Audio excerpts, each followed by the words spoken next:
Halo teman-teman, perkenalkan aku Widya. Aku dari Ilmu Kelautan B, Ilmu Kelautan 24 Universitas Riau. Nah, jadi pada kesempatan kali ini aku akan menjelaskan mengenai fenomena iklim yang ada di daerah Indonesia atau mengenai wilayah Indonesia. Itu terdapat dua fenomena. Yang pertama ada ENSO dan yang kedua IOD. Nah, pertama-tama kita akan membahas dulu apa itu ENSO. Teman-teman, ENSO merupakan singkatan dari El Niño Southern Oscillation. Nah, jadi ENSO ini bisa dibilang merupakan sebuah fenomena interaksi antara atmosfer dengan lautan yang ada di Samudra Pasifik Tengah Timur. Dia itu terdiri dari beberapa fase. Yang pertama itu ada El Niño dan La Niña. Tapi selain itu dia juga merupakan ada yang dinamakan fase netral. Nah, kemudian ENSO ini ada beberapa penyebabnya sehingga dia bisa tercipta. Nah, beberapa penyebabnya itu seperti kita sebutkan di awal, dia merupakan interaksi antara atmosfer dengan laut. Nah, seperti adanya anomali suhu laut, kemudian adanya anomali di tekanan udara, perubahan angin, perubahan curah hujan, kemudian ada juga ketika yang paling mempengaruhi itu merupakan angin pasat, angin yang bergerak dari timur ke barat, membawa massa air yang ada di timur ke barat, atau ketika dia melemah yang dari barat itu bisa saja ke timur gitu. Nah, sebelum kita membahas mengenai El Niño dan La Niña merupakan salah satu fase dari ENSO, kita akan membahas terlebih dahulu fase netral. Fase netral ini fase di mana kondisi perairan di sekitaran Samudra Pasifik itu suhu permukaan lautnya normal, tidak ada perubahan yang signifikan. Fase ini biasanya angin pasat dan sirkulasi Walker berada pada ambang normalnya.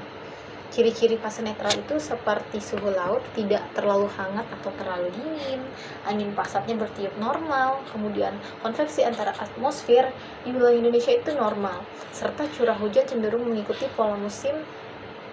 Ketika musim hujan dia sesuai dengan polanya, intensitas tidak terlalu tinggi, kemudian dampaknya pada Indonesia itu curah hujan mengikuti pola, dan juga musim kemaraunya juga sesuai dengan polanya. Misalkan kayak sekarang lagi musim hujan, sesuai polanya. Kemudian variabilitas iklim lebih stabil dibandingkan ketika terjadinya El Niño dan juga La Niña. Kemudian ada juga fenomena ekstrem itu lebih jarang terjadi ketika kita memasuki fase netral. Nah, kemudian kita akan membahas fase El Niño. Nah, di sini teman-teman dapat lihat pada layar bahwasanya El Niño dapat dilihat suhu di bagian timur Pasifik lebih hangat daripada normal atau fase netral. Kemudian suhu di bagian tengah menuju ke barat, menuju wilayah Indonesia itu lebih dingin, ditandai dengan warna biru. Nah, pemanasan ini memicu perubahan besar pola angin pasat dan juga sirkulasi atmosfer. Ini biasanya di ciri-ciri utama dari El Niño ini kayak angin pasatnya melemah, air hangat bergerak ke timur, kemudian sirkulasi Walker melemah, konveksi antara atmosfer dan bergeser ke Pasifik Tengah menuju ke timur. Kemudian pembentukan awan di Indonesia itu berkurang karena suhu perairan di sekitar Indonesia itu lebih dingin daripada fase normal ataupun fase La Niña, yang menyebabkan Indonesia itu mengalami kekeringan panjang, curah hujan menurun, resiko kebakaran hutan seperti di wilayah Sumatera dan Kalimantan yang dimana hutannya banyak, dan juga seperti penurunan debit sungai, waduk, serta produktivitas pertanian yang mulai menurun. Mungkin kita akan memasuki fase yang ketiga, yaitu fase La Niña. Fase La Niña ini bisa dibilang fase pendinginan di wilayah Pasifik Timur ke Tengah dan pemanasan atau peningkatan suhu perairan di wilayah tengah ke barat menuju wilayah Indonesia. Nah, La Niña merupakan terjadi karena suhu permukaan laut di wilayah Indonesia itu lebih hangat dibandingkan fase netral atau fase El Niño, dan wilayah timur Samudra Pasifik itu dia lebih dingin, seperti itu. Biasanya ketika suhu perairan itu meningkat atau memanas, di wilayah Indonesia terjadilah curah hujan yang tinggi.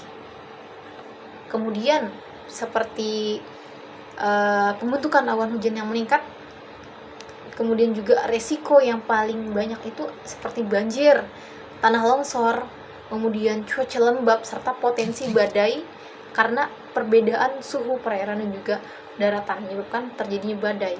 Kemudian juga hasil pertanian Indonesia itu melemah karena kebanjiran. Tanaman-tanaman itu seperti padi, sawah-sawah petani itu tidak dapat mengelola perairannya dengan baik, atau pengelolaan airnya itu kurang baik, seperti itu. Nah, selanjutnya kita akan membahas mengenai IOD atau Indian Ocean Dipole. Jadi IOD ini terbagi beberapa fase seperti netral, positif, dan juga negatif. Fase netral itu apabila suhu muka air laut relatif normal, curah hujan juga seperti biasanya terjadinya. Kemudian kita juga bisa melihat Indonesia itu lebih sedikit hujannya, serta kemaraunya juga seperti tidak terlalu kekeringan, seperti itu. Kemudian ada juga kita akan membahas mengenai Ocean Dipole positif. Jadi fase positif dapat kita lihat pada imajinasi ini gitu.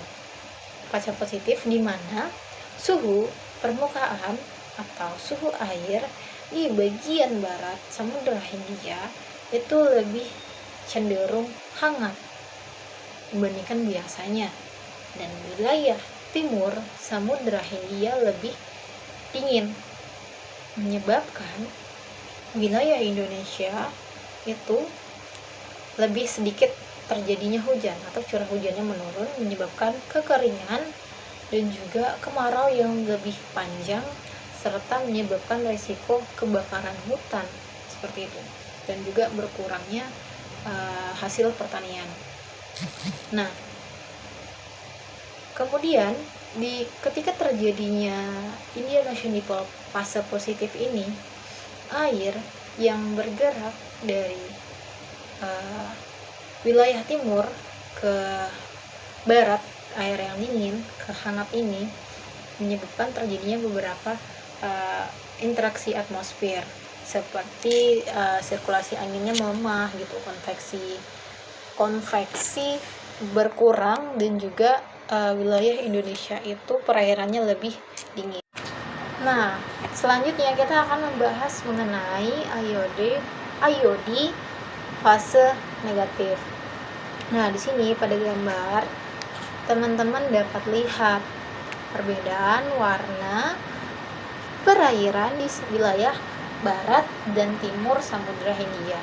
Wilayah barat warnanya itu lebih ke biru, menandakan suhu perairannya lebih dingin, sedangkan di barat warnanya lebih merah, menandakan suhu perairannya itu lebih hangat. Nah, fase negatif dilihat bahwasanya di bagian timur Samudra Hindia atau lebih ke Indonesia seperti Pulau Sumatera dan Jawa, suhu perairannya itu lebih hangat, menyebabkan angin barat lebih kuat, mendorong konveksi serta curah hujan yang tinggi di Indonesia. Kadang-kadang menyebabkan banjir, kemudian juga menyebabkan risiko terjadinya longsor, lalu ada badai, serta untuk hasil pertanian itu menyebabkan kurangnya produktivitas tanaman karena tanaman kebanjiran, terendam air, seperti itu. Dan juga IOD serta ENSO itu bisa terjadi secara bersamaan, yang dimana ketika terjadinya misalkan terjadinya IOD positif di Indonesia, bisa juga di Indonesia itu terjadi IOD positif berbarengan dengan El Nino gitu. Kemudian misalkan kayak IOD negatif berbarengan dengan La Nina, menyebabkan hujan La Nina yang sudah menyebabkan kekeringan, tambah lagi adanya IOD positif, makin kekeringan, makin banyak kebakaran hutan yang terjadi di wilayah Indonesia. Mungkin itu saja yang dapat aku sampaikan.